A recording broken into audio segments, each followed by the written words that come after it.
Bom dia, boa tarde, boa noite, tudo bem? Boa Seja muito noite. bem-vindo, seja muito bem-vinda ao canal Imparável aqui no YouTube e ao Imparável Cast no Spotify. Estou aqui hoje com o aluno grande Luiz Felipe Lemos da Silva, que trilhou um caminho longo, árduo, muito difícil até a aprovação no concurso da Polícia Federal. Eu vou ser curto aqui nesse resumo, porque a história é longa e cheia de altos e baixos, muitos baixos, né? O Luiz, ele, no meio da sua caminhada como concurseiro, não só enfrentou as reprovações tão comuns que acontecem, em regra, mas também 2 graves acidentes. Um deles o deixou acamado por 3 anos. Esse acontecimento limitou o Luiz fisicamente e por isso ele acabou não conseguindo fazer várias provas de concursos. Nessa hora muitos desistiriam, mas Luiz decidiu continuar e aprimorar os estudos. Hoje ele está aprovado na fase intelectual como agente da Polícia Federal, com a certeza de que sua jornada foi um processo de busca contínua por melhoria. Esse sonho bate muito forte para o Luiz. É um desejo muito ardente no seu coração, tanto que ele fez as várias provas em edições anteriores, não pôde seguir e hoje está no estágio aí mais avançado, batalhando pelo seu lugar ali ao sol para servir a nação e ajudar nesse sonho que ele tem há bastante tempo. Luiz, muito obrigado por estar aqui conosco hoje, muito obrigado pela sua generosidade, do seu tempo e tenho certeza de que sua história vai inspirar aqui muitos concurseiros Brasil afora. Boa noite. Eu que agradeço por tudo e espero que seja de grande valia, que seja usado como instrumento de motivação para que não desistam. Obrigado. Luiz, desde cedo você se virava para ajudar em casa, trabalhou como servente pedreiro, juntou latinhas. Conte mais aí sobre esse período da sua vida. Bom, é um período que, desde criança, né, desde a minha infância ali, a minha vida foi relativamente difícil. E não estou aqui só para falar de história triste, enfim, mas esse momento me fez lembrar de tudo isso, né? E seria, acho que, um momento oportuno para contar. A situação familiar, né, a questão econômica sempre foi um problema, né, na minha infância. Então eu me virava como podia, por exemplo, para poder ajudar e para poder até comprar umas coisinhas que eu queria e tal. Tinha cantina na escola e eu via as outras crianças, por exemplo, né, comprando algumas coisas. E a gente, como criança, como toda criança, né, ficaria com vontade. Então, enfim, eu ajudava no que pudesse. Se tivesse alguém para capinar um lote ali, eu ia capinar um lote.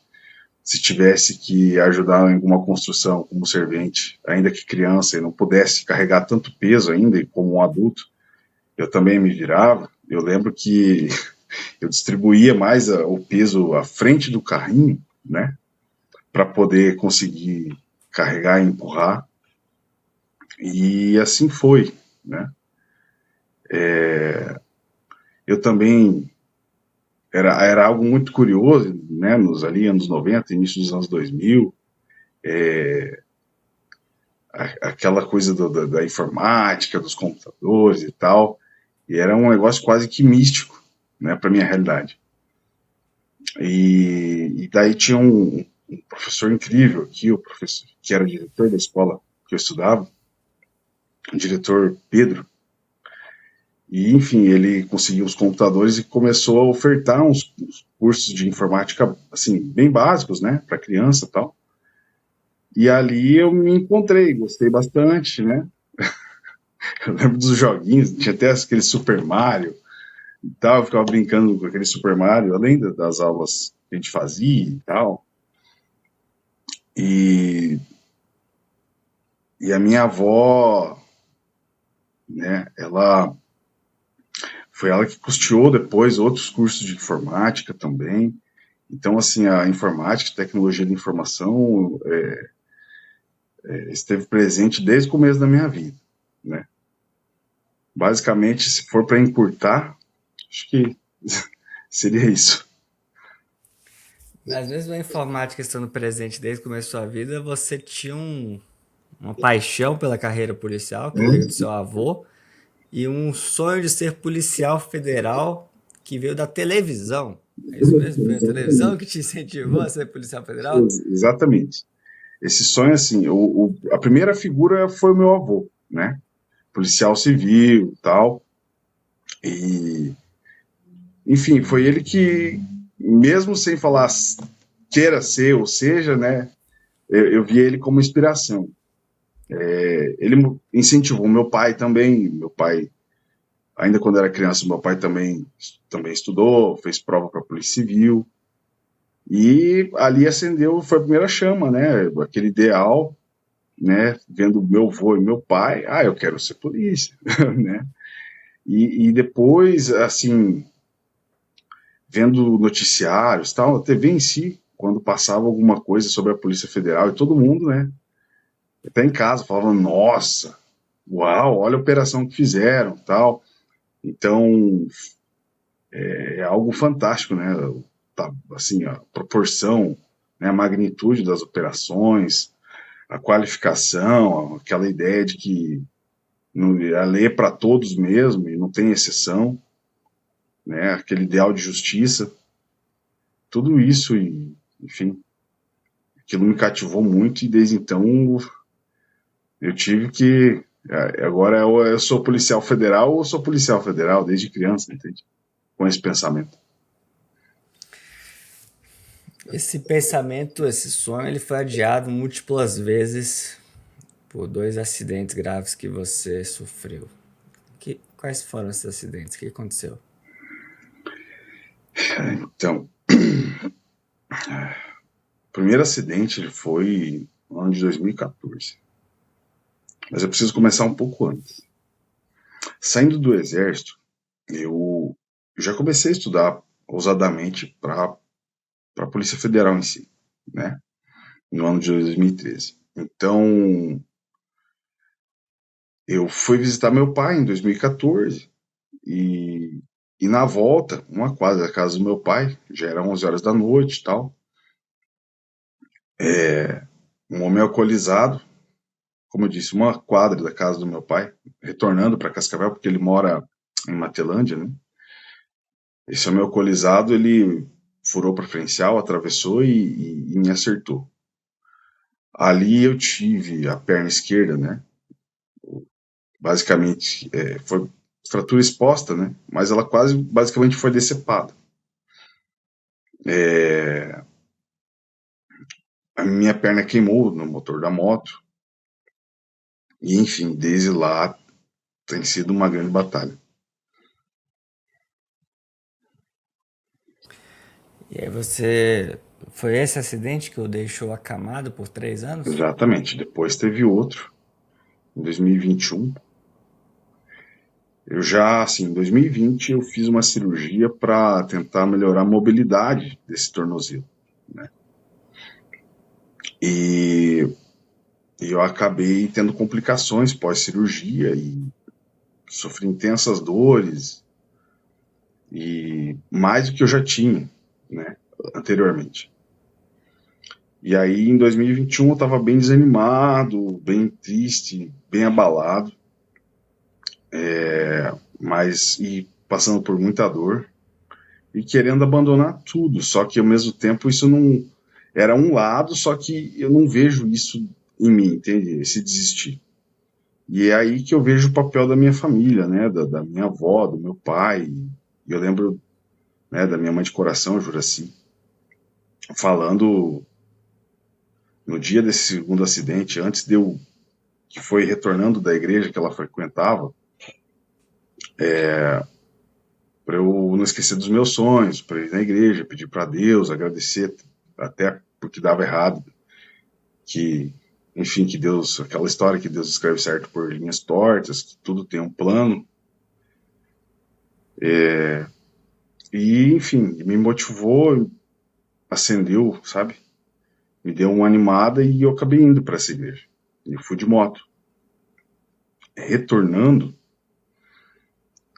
eu tive um incidente mecânico e, e essa moto, enfim, ela ficou basicamente destruída, né? Perda total, perdão.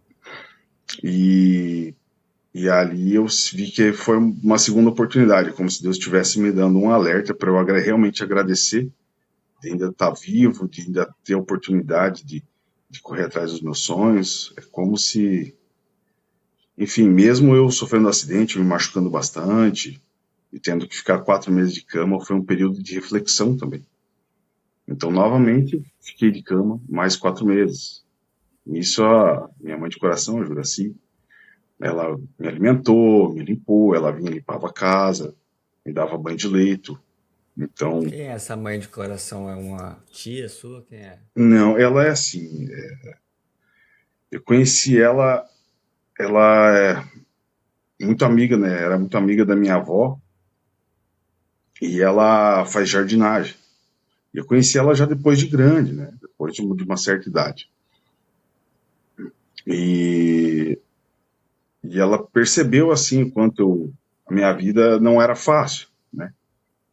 E eu via o meu empenho e tal, e que às vezes tinha dias que eu estava desanimado, mas estava tentando, e, enfim, trabalhava, estudava, assim, não vou dizer bastante, mas o quanto eu conseguia. E, e ali ela foi me acolhendo como uma mãe, realmente, sabe? E, enfim, ela fez o papel, enfim, dessa época para cá, ela fez o papel que ela não devia, foi de puro coração, de puro amor, de puro coração, sabe? Então, eu fico até sem o que dizer dela, porque ela é fantástica, realmente fantástica. É. Ela é puro amor. Em 2014 teve concurso da PF, em 2018, 21. Você não conseguiu fazer nenhum desses? Nenhum desses. Você estava incapacitado ali fisicamente, mentalmente não conseguia focar nos estudos? Como é que era a sua situação?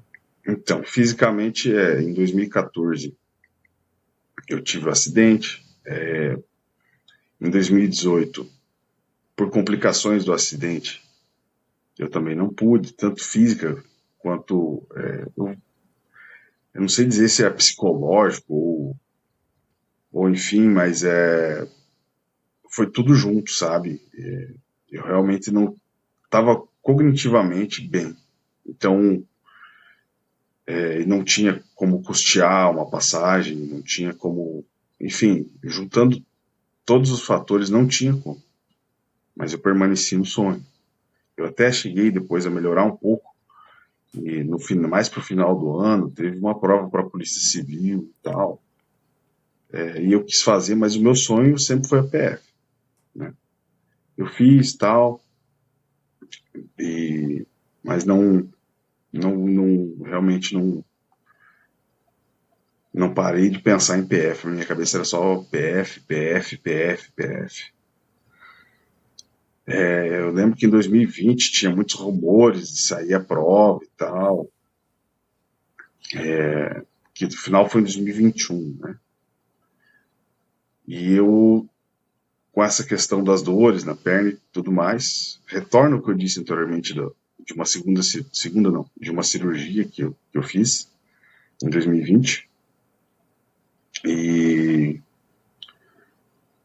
e depois da cirurgia, daí tudo desmoronou. Daí não fui melhorar só depois, lá em 2023 e tal. De lá para cá, minha vida tem sido diferente. E você tá bem hoje? Como é que você tá? Tudo bem, eu tenho as minhas limitações ainda. Eu não tenho uma mobilidade total de tornozelo, mas eu tô bem, graças a Deus, assim, comparado com antes. Enfim, eu acho que eu nunca estive tão bem, realmente. Realmente. E você decidiu insistir na PF, né? Podia fazer outras para outras carreiras, outros concursos e tal. concursos da área administrativa, tribunais, mas quis PF e em 2024 decidiu se dedicar muito forte para o concurso. Como é Exatamente. que foi essa decisão, essa adaptação e as crises de enxaqueca, parece que você teve também no período? Então, chegou um ponto que foi protelando tanto, assim, esse sonho, quase que escorrendo pelos dedos, né? E eu não vi outra saída a não ser dar tudo de mim. Então, aquela água morna, estudando e tal, mas eu percebia que não adiantava estudar 5, 6 horas por dia. Digo brutas, né? Para mim, não, parece que não adianta. Se eu não estudar bastante, dando pausas e tal, parece que eu esqueço tudo depois, né? Tentar compactar tudo para mim não funciona. Eu sei que muita gente pode achar o contrário, mas eu sou dessa forma, né? Então, depois de vendo tanta coisa passar, eu ficando para trás, sentindo que aquele sonho era basicamente inatingível, já, né, com aquela mentalidade.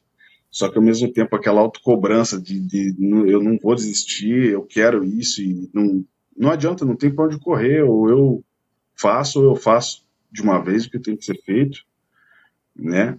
Agora que eu já estava bem melhor comparado a antes, então eu vou dar tudo de mim. Foi onde eu comecei a estudar intensamente ali, de 12 a 16 horas por dia. Você saiu do seu trabalho?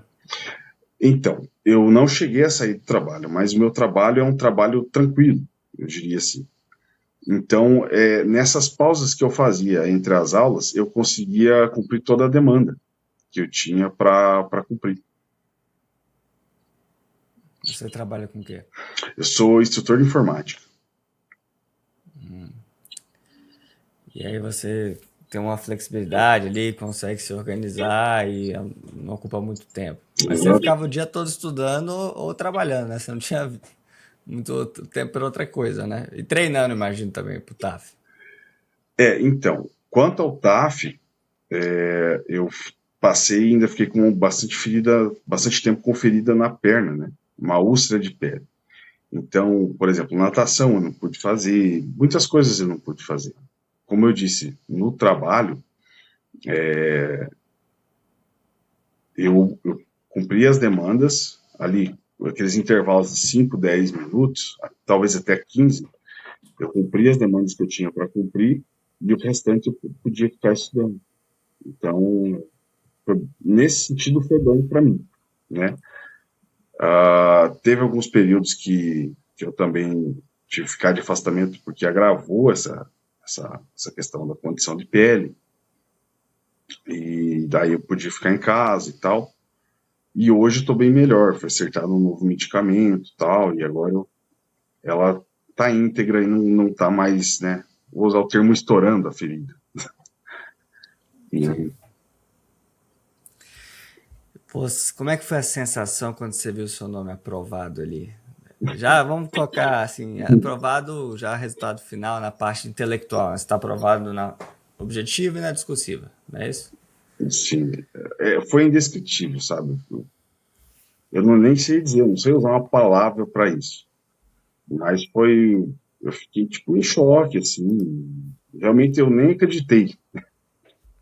Eu não acreditei, parecia que o tempo tinha parado, assim, e aquelas sensações, é uma sensação que eu não sei explicar, em um tempo esfria, sabe? E até que chegou um momento que me deu um alívio, né? Eu me senti aliviado, que a missão foi cumprida, que é como se eu tivesse bastante tempo submerso, muito tempo submerso, e conseguisse ir até a superfície e respirar, sabe? Você contou para quem quando você descobriu? Ali para minha mãe Juraci, pro meu pai, para minha avó e alguns amigos íntimos, né? Depois da gravação do Granda da gravação anterior, né? Aí acho que bastante gente ficou sabendo, mas eu tento ser o mais discreto possível, até porque não fica aquela cobrança, né? O sonho é meu, não é para jogar os quatro cantos e tal. Então, aí fica Sim. aquela cobrança externa, como se tivesse alguma dívida com alguém. A dívida é comigo, né? É uma dívida comigo. E você segue aí se preparando para o TAF, né? Tá batendo os índices, pelo que você me contou, tá treinando firme, como é que tá? Sim, bem apertado. Confesso que bem apertado, porque eu não pude treinar tanto, né? Justamente por essas questões de saúde e tal. Mas eu tô correndo contra o tempo. O TAF já tá aí, e eu tô correndo contra o tempo, fazendo tudo que eu posso. Acredito que dê certo, né? Tem coisas que não dependem da gente, depende, ao meu ver, né? Depende da vontade de Deus. Então, eu deixo nas mãos dele aquilo que eu não posso fazer. O que eu posso, eu faço o máximo e dou tudo de mim. Luiz, você tem uma trajetória que eu já entrevistei muitos e muitos alunos, mais de 300 entrevistas, mas eu nunca tinha visto ali alguém que ficou 3 anos acamado, 2 acidentes graves e com uma paixão por um sonho tão ardente quanto a sua, né? Que você poderia buscar outros caminhos, você poderia estudar para outras carreiras, mas você decidiu continuar para essa carreira mesmo com os desafios que isso impõe. O que te fez continuar? O que te fez não desistir? E qual conselho você daria para quem nos acompanha hoje para também não desistirem, para serem imparáveis como você foi e é? Obrigado, me sinto lisonjeado pelo termo imparável. Bom, são muitas, muitas, muitas coisas. Muitas. Se eu fosse falar, realmente eu não teria como enumerar. Mas como eu sou assim, né? Eu não. Para mim, falhar é desistir, né? Fracasso para mim é desistir, não é, eu reprovei numa prova, não consegui aprovação. Isso aí é normal. Na vida a gente tem vários nãos, né? Que basta você conseguir um sim. A minha família, a força da família, o sonho, é uma chama que nunca se apagou, sabe? Então,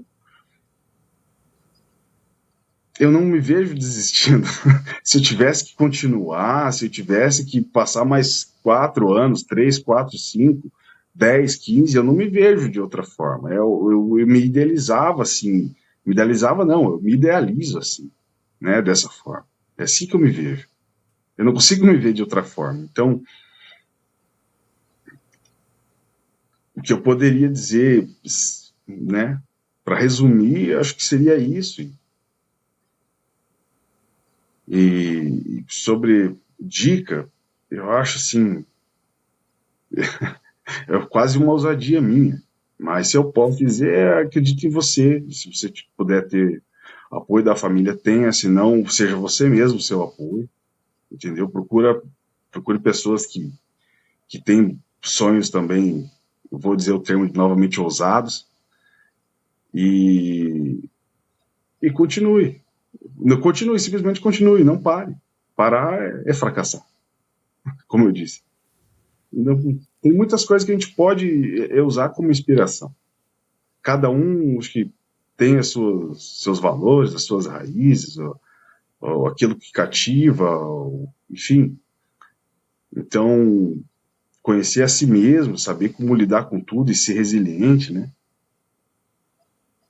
Cultuar a melhoria contínua e, como disse, não parar, continuar, jamais desistir. Essa palavra não pode existir na mente de qualquer pessoa. Luiz, muito obrigado pelo seu tempo. Ficamos muito honrados que você escolheu o GRAM aí para te ajudar de alguma forma nessa preparação ali. É sempre uma alegria conversar com os nossos alunos. Estamos aqui todos torcendo por você. Você vai conseguir passar nesse TAF aí, vai bater os índices ali. E quero te ver aí em breve já com a sua farda, já ali cumprindo o seu papel, servindo a sociedade. Amém, obrigado, Deus lhe ouça. Eu que agradeço. Se não fosse o Gran, tenho certeza que sozinho, como eu fazia antes, eu não conseguiria. Eu não conseguiria. Os professores são fantásticos, as videoaulas, banco de questões, os simulados. Realmente o Gran, e agradeço aqui ao senhor de todo o meu coração, obrigado por ter, né, por ter fundado o Gran. Então, bom, eu não tenho palavras para expressar minha gratidão. Deus abençoe. Amém. E muito obrigado a você que nos acompanha aqui. Pedindo que você deixe seu like, deixe seu comentário, ative as notificações clicando aí no canal, clicando aí no sininho, para receber em primeira mão todos os conteúdos que lançamos por aqui. Toda quinta-feira, às 19 horas, uma nova entrevista imparável para você. Até a próxima. Fique com Deus. Tchau, tchau.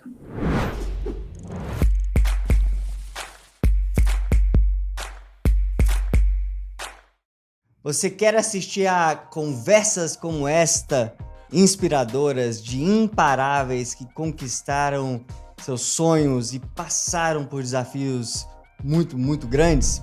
Então inscreva-se no canal Imparável, acompanhe centenas de entrevistas como esta e também assista aos novos depoimentos, às novas conversas, toda quinta-feira às 19 horas aqui no canal.